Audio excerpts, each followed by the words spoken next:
So let's talk a little bit about family, because we really feel at Moms for Liberty that family and parental rights are under attack in America. All of America got to meet your granddaughter Kai at the Republican National Convention. It's very obvious that you love being a father and a grandfather.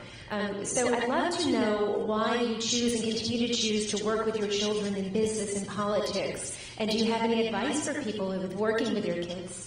Well, I've always liked it. I don't know that I'll be doing it very much politically because I think it's been very unfair to them. Like, Ivanka was she could have done anything. Great student, great, beautiful girl, beautiful everything. She was a perfect person. Worked hard. She gave up. Do you remember the Ivanka line? I loved those shoes. Please tell your daughter. She made great shoes. She was making so much money with that thing. I said, what the hell is going on? It was so hot.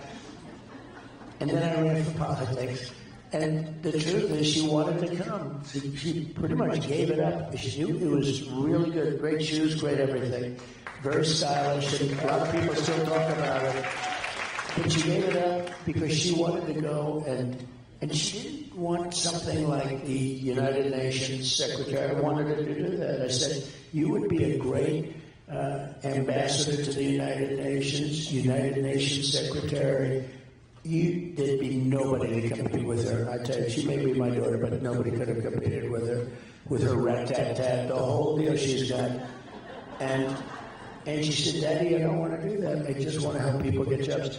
And she would go around, not a glamorous job, but she felt so good about it. She would go around to see Walmart, to see Exxon, to see all these big companies, to hire people. And she had hired like millions of people during the course of her stay. And, I mean, always there was nothing ever good. It was just very tough. I think if she were a Democrat, it would have been, it's much easier to be a Democrat, let me put it that way. Apparently you don't have to take any interviews. That's right, you don't have to do anything. We saw that the other night. And you won't see too many more interviews, and I have a debate coming up with this one. And she didn't want a debate. She didn't want a debate. They were not happy about it, but they got the network that they wanted. This network is the worst of all. George Slobodanopoulos,